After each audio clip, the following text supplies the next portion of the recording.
Bonjour à tous.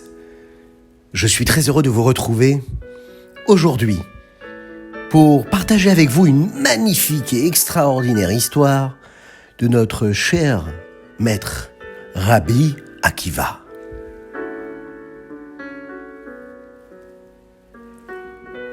Il y a de cela de nombreuses années, vivait un homme très pauvre.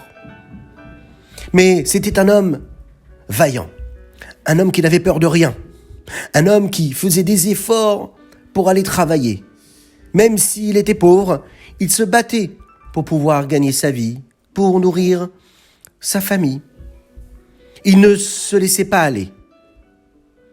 Il allait loin, et même s'il ne trouvait pas de travail là où il habitait, il voyageait des jours, des semaines, pour aller gagner sa vie.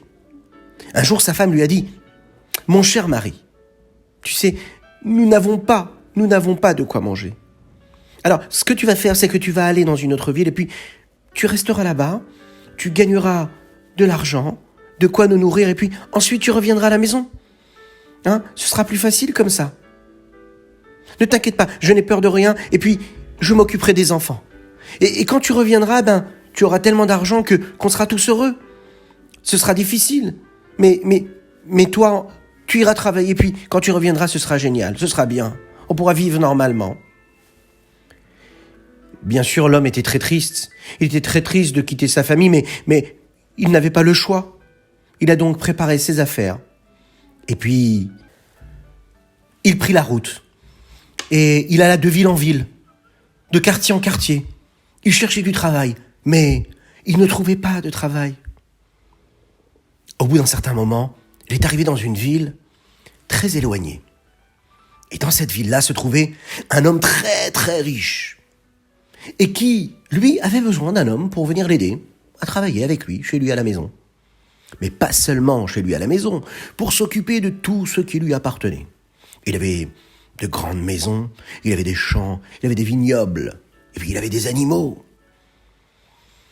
Et lui, cet homme-là, c'était un homme qui avait beaucoup de courage. Il était capable d'accepter tout ce qu'on lui demandait. Il lui a dit « Cher monsieur, donnez-moi du travail. Peu importe ce que vous voulez, j'accepte tout. Je ferai ce que vous me demanderez. » Et c'est comme ça qu'il a commencé à travailler. Avec force, avec courage. Il s'occupait de tout. Il travaillait difficilement, mais il était courageux. Donc, il s'occupait du champ, il labourait, et puis il moissonnait, et puis il s'occupait aussi de toutes les bêtes qui se trouvaient dans ce domaine-là. Il s'occupait de tout. Le temps est passé, et puis cet homme-là travaillait encore. Les semaines, les mois ont passé, et puis les années. Plus de 3 années passées. Loin de sa famille, de sa femme et de ses enfants. Mais il était là, travailler avec courage. Un jour, la fête de Soukhot arriva. La veille de la fête, il partit voir son maître et lui a dit « Dites-moi, est-ce que mon travail, est-ce qu'il vous a plu ?» Bien sûr, ce riche homme lui a dit « Votre travail est excellent, vous êtes l'employé le plus vaillant que je n'ai jamais eu. » Ah, l'homme répondit « Eh bien, ça me fait plaisir de l'entendre, je suis content de savoir que tous mes efforts ont porté leurs fruits. J'aimerais à présent rentrer chez moi, retrouver ma famille. Est-ce que je peux vous demander de me régler mon salaire, de me donner ce qu'il me revient ?» Cet homme-là, le riche homme, il a vu ce qui s'était passé. Il a dit « Mais il n'en est pas question. Il n'en est pas question du tout. Je ne vous donnerai pas du tout ce que je devrais vous donner. Je n'ai pas d'argent. » Le pauvre homme ne comprenait pas. « Mais comment c'est possible? Regardez tout ce que vous avez. Et puis vous êtes riche. Vous avez une belle maison, vous avez des champs. Et puis vous avez un troupeau, vous avez de nombreuses bêtes. Donnez-moi au moins quelques animaux, je les vendrai. Et puis avec cet argent, je pourrai rentrer chez moi. Non, je suis désolé. Je ne vous donnerai rien, rien ne m'appartient. » Alors il lui dit « Mais donnez-moi au moins des fruits. Vous avez des fruits, donnez-moi des légumes, je les vendrai au marché. » Mais le riche homme d'affaires lui disait « Non, je ne peux pas te donner ces fruits. Je suis désolé, je n'ai pas de fruits. » Mais comment ? Vous n'avez pas de fruits, mais vous avez une belle maison. Vous avez des objets dans cette maison. Donnez-moi ces objets, je les vendrai sur la place du village. Et puis, avec cet argent, je pourrais rentrer chez moi. Mais le riche lui répondit encore, non, je n'ai rien. Rien ne m'appartient. Le pauvre homme se tut et puis alla rentrer chez lui en prenant ses affaires pour la fête de Soukhot, sans rien. Oh, quelle peine! Mais comment est-ce qu'il pouvait rentrer chez lui après 3 années passées? Qu'allait-il dire à sa femme, à ses enfants? Sans rien avec lui, sans rien dans les poches? Mais vous savez, cet homme-là était particulier. Il avait une foi en Dieu qui était tellement forte, tellement grande, qu'il n'eut peur de rien. Il se dit, j'ai vécu ce que j'ai vécu, et c'est la providence divine qui a fait que j'ai vécu ce qu'il fallait vivre. J'ai été sérieux, j'ai fait mon travail. Lui ne m'a pas donné ce qu'il devait me donner. Eh bien, c'est Akadosh Baruch Hu qui décide. Et il a eu raison d'avoir confiance. Juste après la fête de Soukhot, le riche a rassemblé tout ce qu'il lui devait, une grande somme d'argent. Pour toutes ces années de travail, tout ce qu'il avait fourni comme effort, il prit 3 ânes.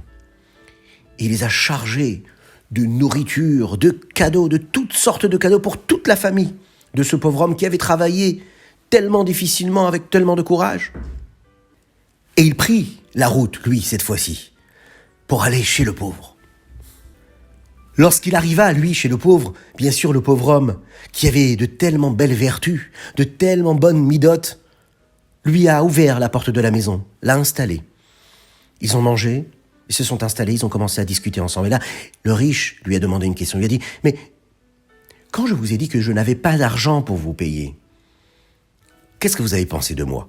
Le pauvre lui a répondu, j'ai pensé que peut-être vous aviez sûrement acheté de la marchandise avec tout l'argent que vous possédez, et puis qu'il ne vous restait plus d'argent. Ah! Alors le riche lui demanda, et quand je vous ai dit que je n'avais plus de bêtes dans mon bétail à vous donner, qu'est-ce que vous avez pensé? Et là, le pauvre homme répondit, je me suis dit que certainement, vous les avez peut-être alloués à une autre personne.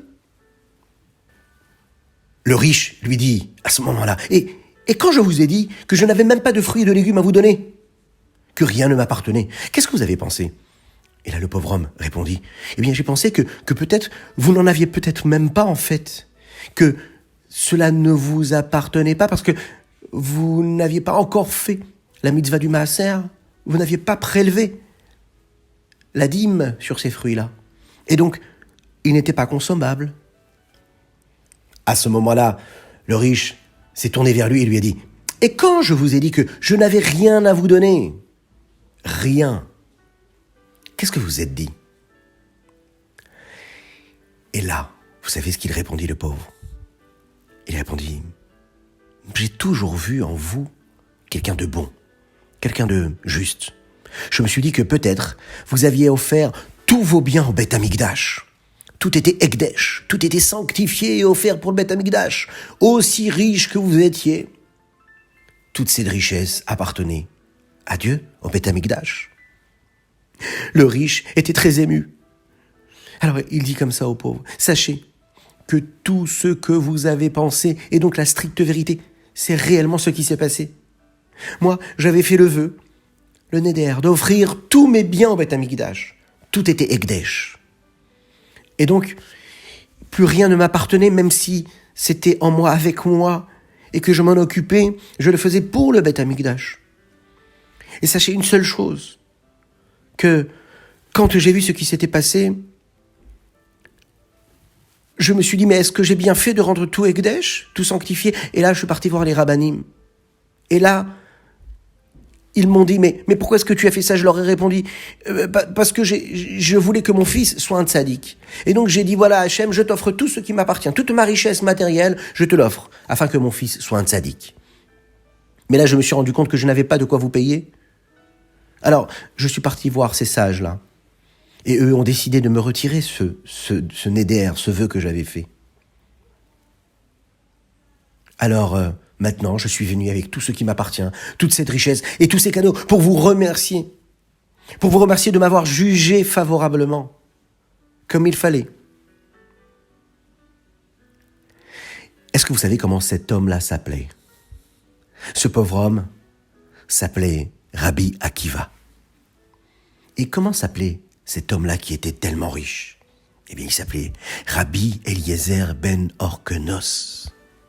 Ces grands maîtres qui avaient cette capacité de vivre le message d'Akadosh Baruch Hu avec autant de force et d'authenticité, eux, ils vivaient le jugement de l'autre réellement.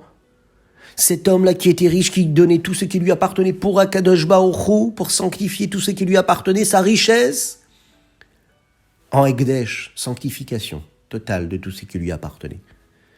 La beauté de tout ce qu'un homme peut être sur terre. Jugez bien et avoir le bon regard sur tout ce qu'il possède. Voilà les enfants. Je vous souhaite plein de bonnes choses, qu'Akadosh Baruch Hu vous bénisse et qu'il vous protège, qu'il étende sa grâce sur vous, qu'il vous donne tout ce dont vous avez besoin et que vous puissiez sanctifier le nom de Dieu avec tout ce que vous posséderez tout au long de votre vie. J'aimerais dédier cette histoire, aujourd'hui, à notre cher Chayal, qui a quitté ce monde hier. Amit Benigal, qu'Akadosh Baruch Hu fasse que le mérite de son âme puisse nous protéger et nous amener très rapidement le Mashiach et la délivrance la plus totale. À bientôt.